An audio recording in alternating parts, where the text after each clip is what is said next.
Krishnam Vande Jagat Gurum. I pray to the Guru of the universe. Krishnam academy की ओर से Gita study की series में आज छठे अध्याय से श्लोक नंबर 30 है। श्लोक है, यो माम पश्यति सर्वत्र सर्वं च मयि पश्यति तस्य अहं न प्रणश्यामि स च मैं न प्रणश्यति। For those who see me everywhere and all things in me, I am never lost, nor are they ever lost to me. जो लोग मुझे सब जगह देखते हैं और सबको मुझ में देखते हैं, उन लोगों के लिए मैं कभी भी अप्रकट नहीं होता हूं और ना ही वे लोग मेरे लिए अप्रकट रहते हैं। इस श्लोक में अर्जुन को और अर्जुन के माध्यम से संपूर्ण मानवता को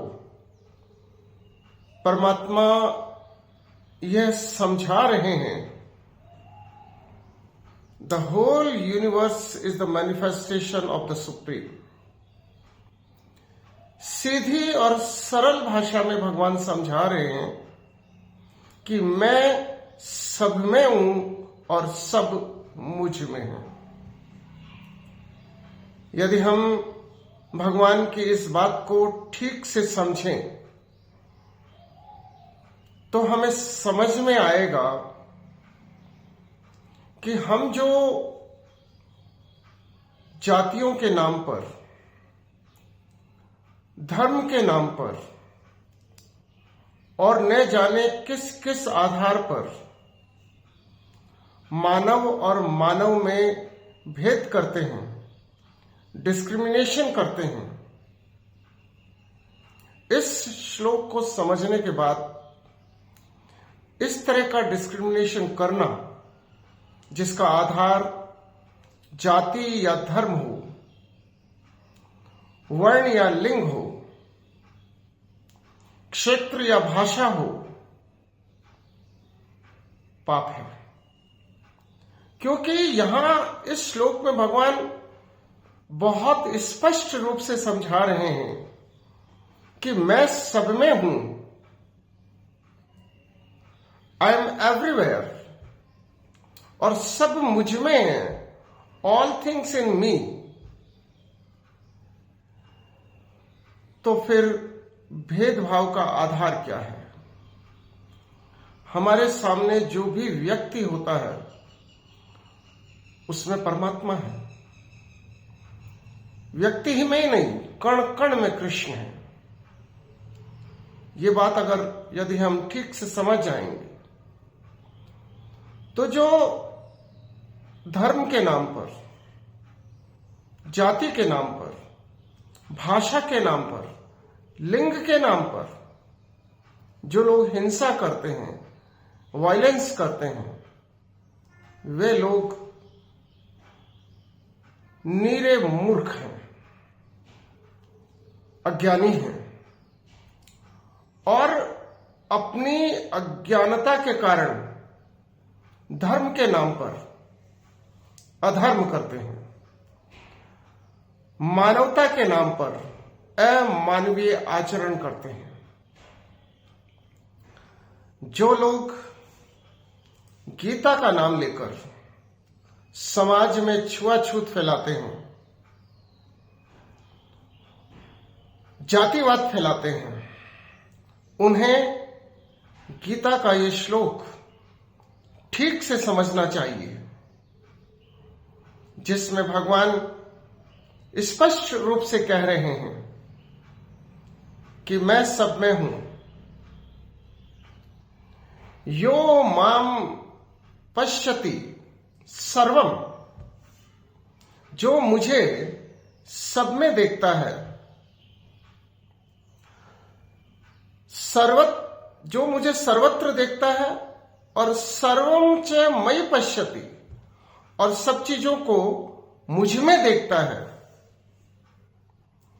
तस्य अहम न प्रणश्यामि, मैं उसके लिए कभी भी नाशवान नहीं हूं, दूर नहीं हूं, अप्रकट नहीं हूं, समाप्त नहीं हूं, और ना ही वह व्यक्ति मेरे लिए अप्रकट है या मुझसे दूर है।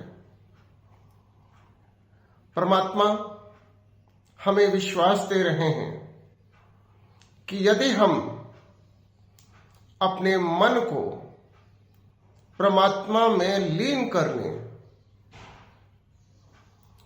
और संपूर्ण ब्रह्मांड में हम परमात्मा के दर्शन कर सकें और ये समझ सकें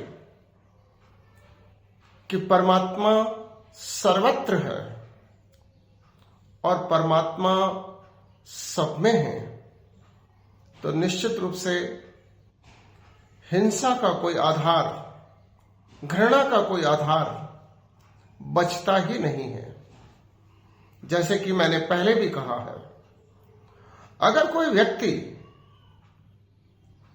पापमय आचरण कर रहा है या आपको लगता है कि बुरा कर रहा है, तो वो अपनी प्रवृत्ति और अपनी भूमिका का निर्वहन कर रहा है और एक तरह से परमात्मा हमारी परीक्षा ले रहा है कि हम किस प्रकार पाप से घृणा करें, पापी से नहीं वाली कसौटी पर हम खरे उतरे। हम इस बात को समझें कि अगर सामने वाला व्यक्ति हमारे साथ अमानवीय बर्ताव कर रहा है, बुरा बर्ताव कर रहा है, तो भी वह व्यक्ति या उस व्यक्ति में परमात्मा है। हम इस बात को बहुत ठीक से समझें कि ये सारा खेल माया है। The whole functioning is illusion. और जो वायलेंस हम करते हैं अज्ञानता के कारण करते हैं, जो हिंसा हम करते हैं, जो भेदभाव हम करते हैं, discrimination is due to ignorance. इस श्लोक के आलोक में यदि हम इस सत्य को समझ लें, जान लें और मान लें कि परमात्मा सब में है और सब परमात्मा में है, तो हमारे मन से दूसरों के प्रति घृणा, विद्वेष सदा के लिए समाप्त हो जाएगा। परंतु माया में फंसकर, अज्ञानता का शिकार होकर हम ये समझ ही नहीं पाते हैं गीता के इस श्लोक के सत्य और तथ्य को। ना हम समझ पाते हैं, ना जान पाते हैं और ना मान पाते हैं कि सब में भगवान है और सब भगवान में है। ये सरल सत्य, ये सनातन सत्य जिस दिन हमें ठीक से समझ में आ जाएगा और इस सत्य को हम जान लेंगे, मान लेंगे, तो संपूर्ण मानवता आनंदमय स्थिति को प्राप्त कर सकती है। परंतु हम ये भी समझें कि ऐसा कभी होगा नहीं। क्योंकि ये भी एक तथ्य है कि ना कभी बुराई समाप्त होती है और ना ही कभी अच्छाई समाप्त होती है। बुराई और अच्छाई का अनुपात ऊपर नीचे हो सकता है, आगे पीछे हो सकता है, परंतु जिस संसार में हम रहते हैं यह मायामय संसार है और इस मायामय संसार में और ये मायामय संसार गुड और बैड का कॉम्पोजिशन है और ये कंपोजिशन हमेशा रहेगा। हमें सात्विक, राजसिक और तामसिक इन गुणों से गुणातीत होकर परम सुख को पाना है और वो परम सुख हम तभी पा सकते हैं, वो परम आनंद हमें तभी मिल सकता है जब हम ये जान लें और हम ये मान लें और उसके अनुसार हम आचरण करें कि सब भगवान में है और भगवान सब में है। और जैसा भगवान कह रहे हैं, यो माम पश्यति सर्वत्र सर्वं च मयि पश्यति तस्य अहम न प्रणश्यामि स च मैं न प्रणश्यति। अर्थात for those who see me everywhere and everything in me, I am never lost, nor are they ever lost to me. Jai Shri Krishna.